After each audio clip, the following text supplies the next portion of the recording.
নমস্কার বন্ধুরা, আমার ইউটিউবে ফার্স্ট রান্নার এক ভিডিও, নিরামিষি আলুর দম। খুব অল্প সময়ে খুব তাড়াতাড়ির মধ্যে হয়ে যায়।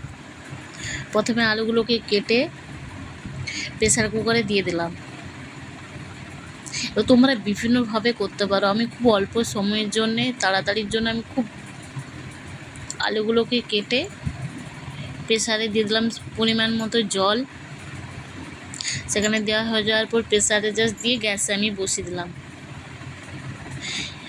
এবারে গ্যাস প্রেসারে সিটি হতে থেকে অন্য সিটি বাজতে বাজতে আমি অন্য কড়াতে শুকনো লঙ্কা জিরে দিয়ে আমি জাস্ট কড়াতে ভেজে নিলাম। কড়াতে ভেজে নিলাম, ভেজে জাস্ট কড়াতে সামান্য তেল,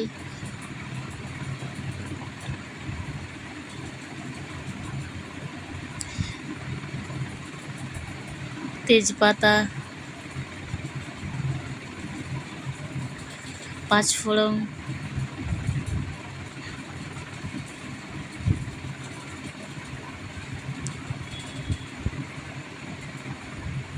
টমেটো,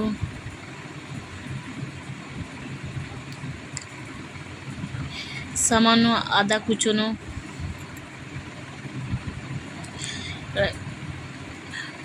টমেটোগুলো আদাগুলোকে একটু সামান্য নাড়াচাড়া করার পর হয়ে যাওয়ার পর হলুদ দিলাম কড়াতে।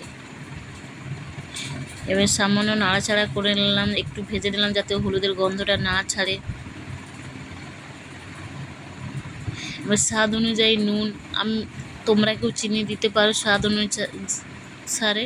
আমি দিনই কেন কি আমার ছেলে একটু ঝাল ঝাল খেতে পছন্দ করে, সেজন্য আমি চিনিটা স্কিপ করে দিয়েছি।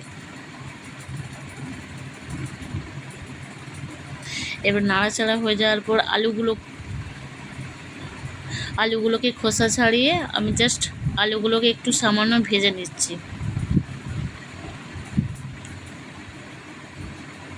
এবার আলুগুলোকে ভেজে যাওয়ার পর ভাজা হয়ে যাওয়ার পর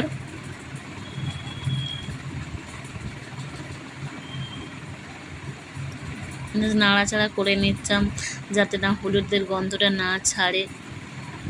এবারে সে শুকনো কড়াতে ভাজা লঙ্কা জিরে গুঁড়োটা কড়াতে দিয়ে নাড়াচাড়া করে নিলাম। এবার নাড়াচাড়া করে নেওয়ার পর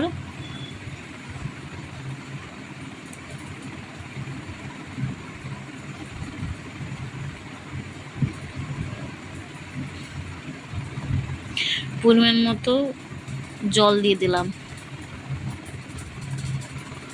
এবারে জল দেওয়ার পর একটু নাড়াচাড়া করে নিলাম। করে নেওয়ার পর এরকম তরকারি কালার এসেছে। তোমরা কেউ মনে করো কাশ্মীরি লঙ্কাও দিতে পারো কালারের জন্যে। এবারে জল ঢালার পর তোমরা কেউ কষাও খেতে পারো, কেউ একটু মাখা মাখা করতেও পারো। এবার হয়েছে জাস্ট 2-3 মিনিট নামানোর আগে গরম মশলা দিয়ে দিলাম। আমাদের রেডি নিরামিষি আলুর দম। তোমরা প্লিজ এক ট্রাই করে দেখো, রুটির সাথে খেতে ভালো লাগবে।